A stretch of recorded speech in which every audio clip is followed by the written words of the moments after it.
copyright, so I decided to do a second cut. I actually should make sure that it's privated, the first cut. Actually, yeah, it should be, because I kept it as private.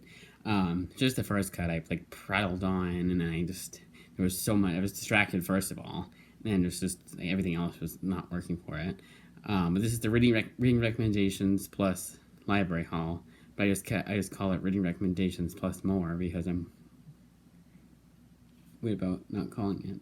I should know what I should call it. I should honestly call it the books I'll be reading this week, and then reading recommendations plus that, or something like that, or because I feel like a longer title would be bad, or would be worse than the title I have now. But yeah, library haul and reading recommendations. Starting with the one I was about to read, East of West. This is one I've read twice before. The first time I didn't like it. The second time I did, but it was just one of those books where I was like, I'm going to take a break from it, and then I'll slice it a second volume. Never ended up doing it, and now I don't remember a lot of what happened in the book. Although Hickman in general, like, it's very confusing. His book's very confusing,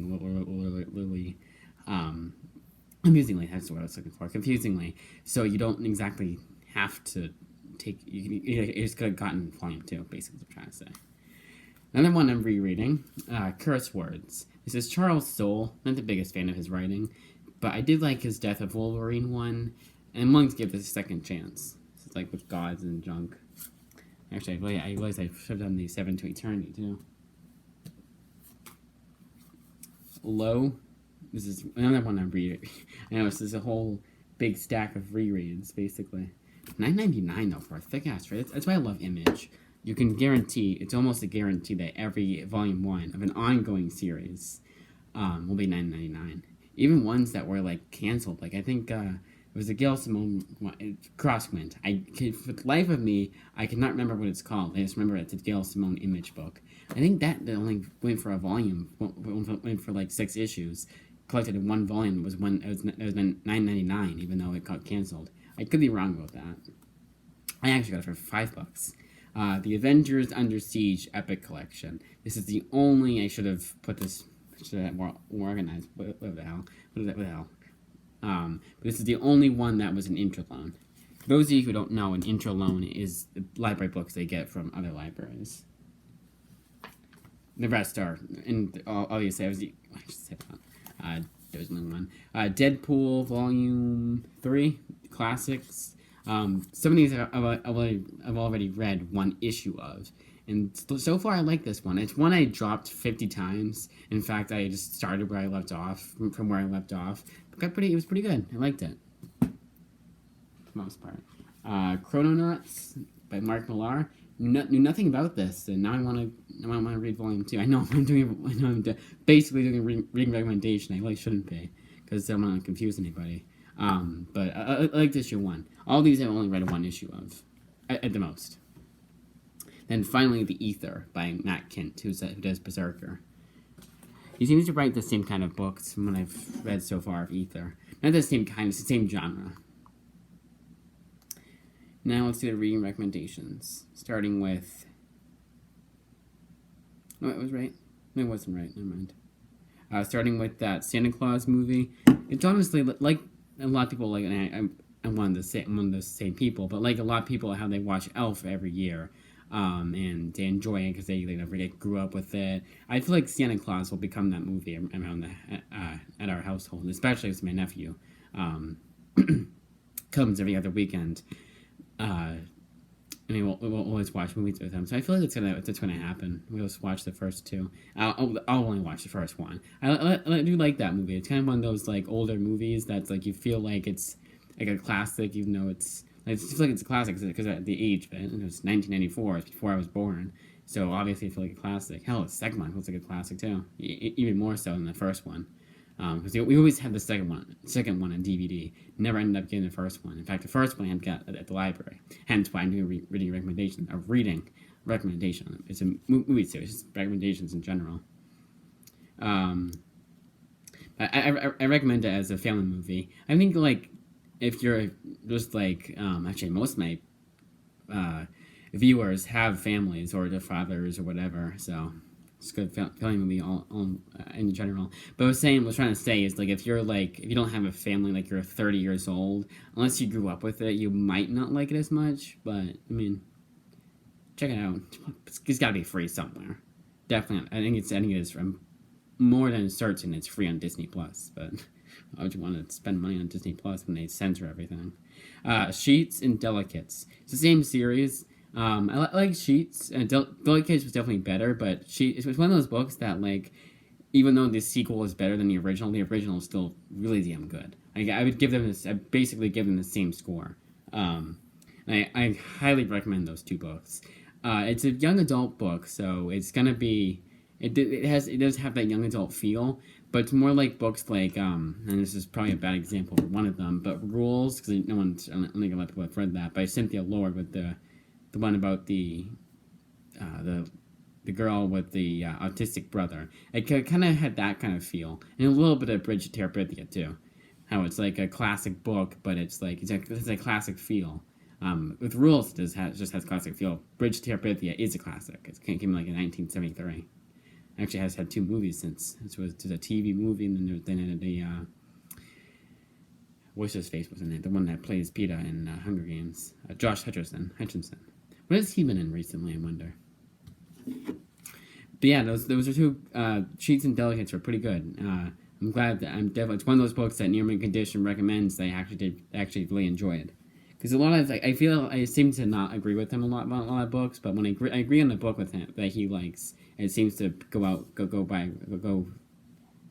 seems to be a good one. That's what I'm trying to say. Nubia Real One. Now, when I say this is the worst comic I have ever read, I mean that in the sense that it's the worst comic I've read that perfectly summarizes everything wrong with the current comics industry. Obviously, I've read a hell of a lot worse. I've read a lot more boring. I've read hell of a lot more boring comics. Hell of a lot more comics that are more boring than this one was, but this one is more insulting than anything. It's insulting to everybody, not just comic readers, but anyone in general. Like, black people aren't going to be able to sympathize with this character that, honestly, everyone is written like a stereotype. They have it's a checklist book. First of all, they have the LGBTQ LGBT, whatever the hell you want to call it, representation. They have the black lead. They have the white villain, the white boy villain, because it always has to be a white male. And it's everything that you hate about comics is in this book. And it's not even like Starfire was bad too. Awful book too, but Starfire was so bad that it was good. Like, you were like, oh my god, I cannot believe this book was made, and it was actually interesting. It flowed really well. And it's the only upset I can give to Starfire is that it went by pretty quickly. Nubia felt like if I had read it all in one sitting, I would have killed myself. Starfire, I read it pretty much all in one sitting because it was a fast-paced book. I feel almost like Mariko Tamaki knew that the book was terrible, so she's like, you know what? I know this book is terrible, but make it very fast-paced, so it feels like it was only an hour was wasted rather than 5 hours, which is how long Nubia would take me to read all the way through. And each chapter was like 60 pages, or 40 or 60 pages. When the 60 pages ones felt really long. The only upside I can give to Nubia is that it does get better near the end. Better paced. It doesn't get better. Don't get me wrong. It does not get better at the end. It's not better no, it's still terrible, but at least it's not as boring as it was in the beginning. So pacing gets better, but everything else is terrible. It said not recommend at all. Not even for with me, if you want to see how bad it is. It's boring. It's bad in general. And the worst part about it is, I would say the worst part about it is not the checklists, but the fact that this writer does not know how to write her characters in general. It's one of those writers that clearly does not have a whole lot of friends. Or if she does, it's a lot of friends like her, woke. She's a woke white woman, so she thinks, oh yeah, this is how black people talk, but it's not.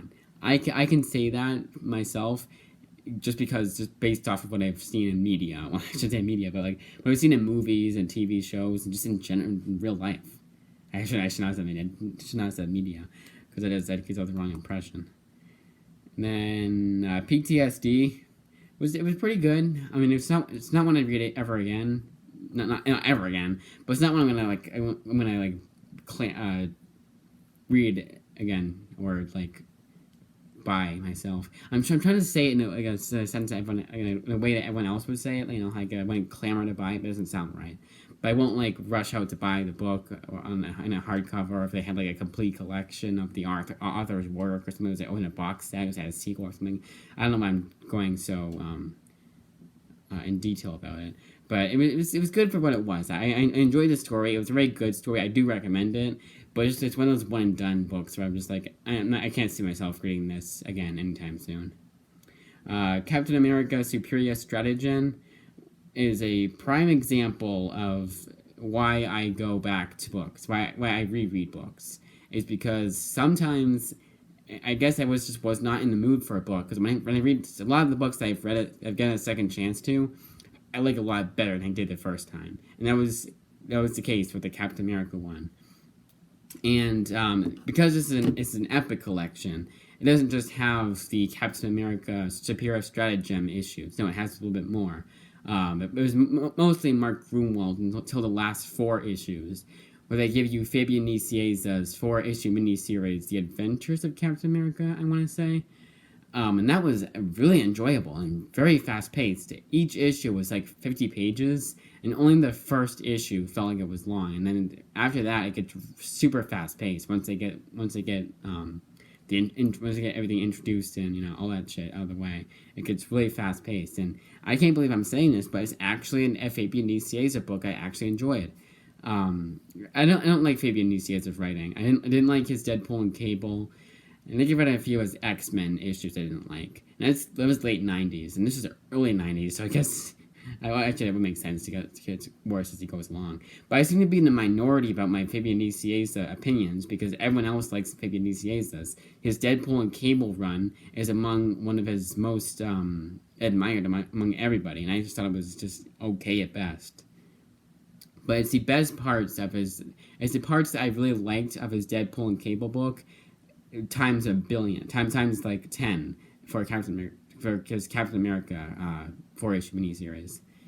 I really enjoyed it, and the Mark Gruenwald stuff it's dated a little bit, but it's just like it's fun. It's pure fun, and it's not as slow as I thought it'd be. Like, it doesn't feel like you're like with so some books in that era, even in that era, it took like exactly a half hour to read, when usually it would take me like 20 issues or like 15 to 20 minutes.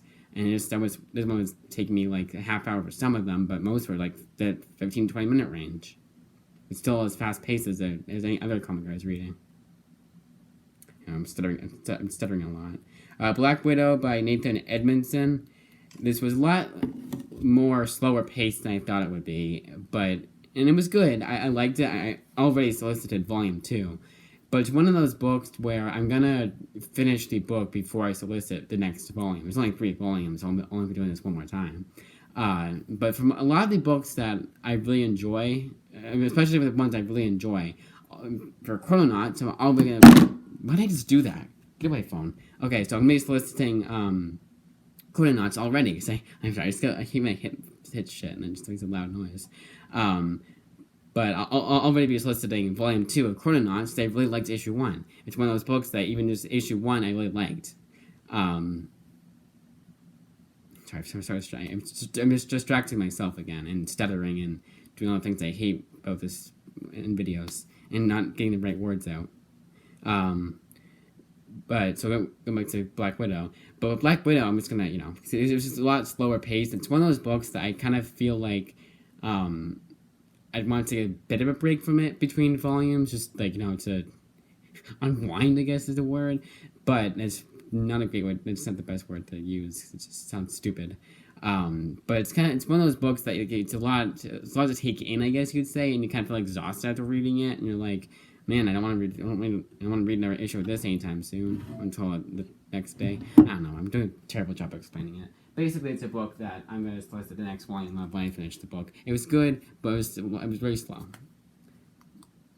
wasn't slow. It was just slower paced. Like the Mark Waid run was very fast paced and it was exactly what you would want in the Black Widow one.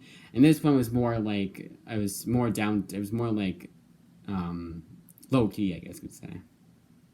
I know I just get frustrated because I have the right words in my mind that I want to say, but when they come out of my mouth, it just sounds like gibberish. Basically, it just sounds terrible. Dr. Aphra, I also enjoyed. For these Star Wars books, I have like nothing to say about them. The Darth Vader ones, even the Volume ones, I sometimes have a little bit to say, but this is just exactly what we wanted from Darth Vader. If you want more Dr. Aphra, you got it here. And for me, I feel like the best part of the Darth Vader run by Kieran Gillen was when it was focused on Darth Vader. Not necessarily Darth Vader himself, it was focused on him and what he was doing and all that shit. And when it focuses on Dr. Aphra, it's still good, but it's not as good. But I still do recommend it, and it's more Kieran Gillen, I really like Kieran Gillen's writing. Even his Loki run, I've turned around completely on. It was another one I put in. It was JMS's Thor run. And speaking of JMS, that was completely unscripted, but the 12 book, the Volume 1, a lot like with Black Widow, this is one that if they had Volume 2, I would probably wait until I finished Volume 1 to solicit. But this one was just a lot slower paced than Black Widow. And the best way to explain it is that it says a thrilling novel from Marvel Comics, not graphic novel. It is a graphic novel. It has pictures and shit like a normal comic. But it feels more like a novel than a graphic novel. And that's what's really stupid because it's really stupid. That's what marks it. It's what really hurts the book because of the graphic novel. Because in a graphic novel, you don't need to explain things. You can just show the pictures and have the pictures do the talking.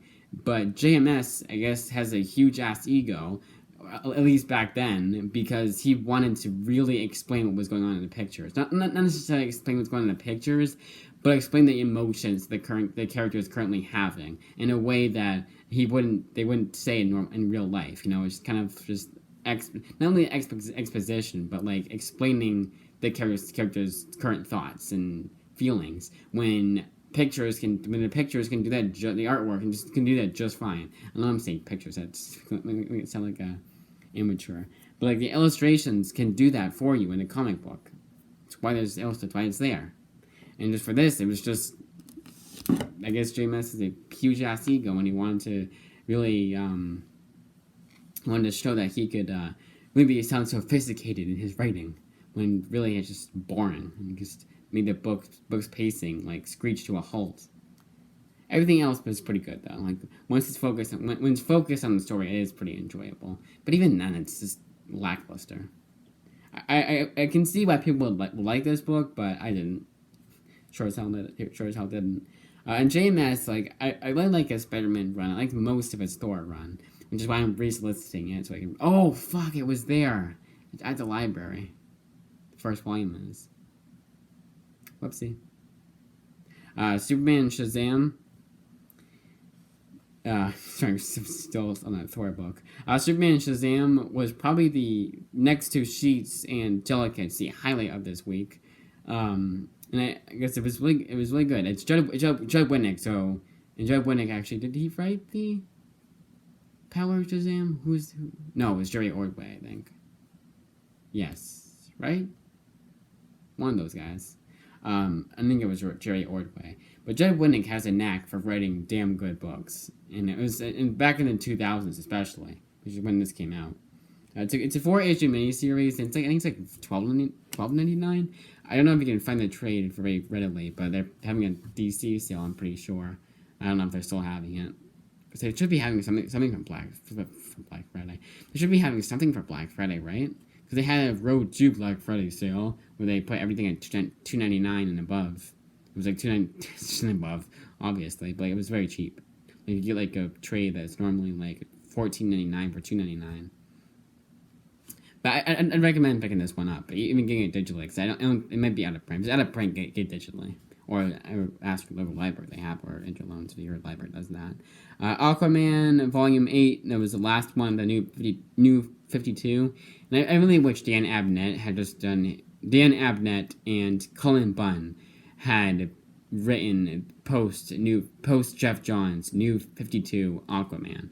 I know Dan Abnett does the Rebirth series, which is what I'm going to be reading right after which is what the next Aquaman I'm going to be reading. It's free on Prime, so I already downloaded that. But him and Cullen Bunn wrote the best of New 52, and the other guy was just Jeff Parker. That was the other guy. Jeff Parker just made Aquaman boring, but Dan Abnett and Cullen Bunn picked up after that. And Dan Abnett, I'd say, is better than Cullen Bunn because it was more coherent. It's very enjoyable, and I can see why people like his run. It's a bit slower. It was slower at points, but because I feel like Jeff Johns knew how to. He was perfect with the pacing of his Aquaman run. Hellboy, Volume 5. I think I get Volume 5 now. It's one of those books. I think this happened with the last volume too, and probably all the volumes, honestly, where it starts out very slowly, but it picks up right after that, and then picks up right after they get everything out on the table, like off the table, however the hell you would say that, and it gets really good. Really enjoyed it. Wonder Woman Earth 1. It's ironic that Grant Morrison, not ironic, it's kind of funny that Grant Morrison wrote this book, because if you had told me that if I hadn't known that Grant Morrison was writing it, and you told me after I read it that Grant Morrison had written it, I would not have believed you, because this is Grant Morrison this is so completely sober Grant Morrison, whereas regular Grant Morrison is all over the place, and in the best way, but he's all over the place, it's almost like he takes a bunch of drugs when he writes his book, because it's very outlandish and very out there. It's different too. It's in the best possible way. And his Wonder Woman Earth 1 book was just another Wonder Woman origin story. And I did solicit Volume 2 because I believe that I feel like because now that we've gotten the origin story out of the way, it'll actually be what he wants it to be, or it'll actually go in a different direction, whatever, or in a new direction, at least in an interesting one, at the very least. And finally, Animal Man by also Grant Morrison, and actually I already said what I felt about Animal Man, but it was much. I said last time I read it. That was kind of a pain in the ass to read because it was a lot of book. It was an omnibus that I was reading I was reading. No, I wouldn't say in one sitting, but at one time. It was each day. I didn't take any breaks or whatever like I normally do for books. But this time around, I would never even want to take a break. It was always the one I looked forward to reading. It was very good. It's very good, obviously. It was really good. I really enjoyed it. A lot more than last time, and I highly, highly, highly recommend that if you have not checked it out. They have 2 hardcovers, complete collections, if you will. They're a hell of a lot more affordable. Hell, if you get them on Amazon, you might be right now. It might even be part of their buy 3 with the price of 2 sale. So get a free book after you get a free book within that price range, which is $30. So $30 book for free. So Santa Claus, I give a 6.5 out of 10. Sheets and Delicates, I give a 9. Sheets, I give a 9 out of 10. Delicates, 9.5 out of 10. Nubia, I give a 1.5 out of 10. And I'm being that generous just because of the fact that it actually picks up a little bit after a while, honestly. After the first 2 chapters, which is it's 4 chapters, so half the book is slow as shit and terrible. The other half is a bit more fast paced and still terrible, but it's fast paced. PTSD, I give the PTSD book. I give a solid 7 out of 10. Cap, I give an 8 out of 10. Black Widow, 7.5. Afra, 7.5. 12, 6 out of 10. Soups and Shazam, I give an 8.5 out of 10. Aquaman, an 7.5. Hellboy, a 7.5. Wonder Woman, a 6. And Animal Man, a 9.5 out of 10. And a lot better than last time, I will say. I will say to myself. So, as I mentioned before, I'll be hopefully on Thursday. I'll be getting. I know I'm getting. I'm pretty sure I'm getting an Amazon gift card. Because like I said, it's Thanksmas at my grandmother's house. Because she used to go away for Thanksgiving, after Thanksgiving, so Christmas. So we have Thanksgiving and Christmas over at her house. But even though now she doesn't go away anymore, we still have Thanksmas at Thanksgiving. So hopefully I'll get that. I'll get the Amazon gift card and put those books in. Hopefully, knock on wood, they come in on Saturday. Because it'd be 2 day shipping. And you'll get that comic haul then. And then one on Tuesday, because Tuesday is when my pre-order will come in. It's Geiger, Volume 1 by Jeff Johns. I want to get it. There was one that was reviewed kind of poorly by your boy Zach, which I listened to very, which I listened to adamantly? No, not adamantly.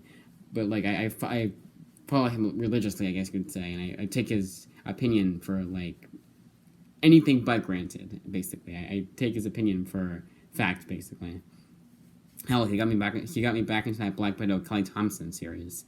But he gave it a kind of a poor review. But a lot of the comments were saying, it's not that bad. I liked it, yada yada yada yada, and it seemed to be. It's like okay, it seems to be like a kind of. What is the word? Like mixed reviews. That's it.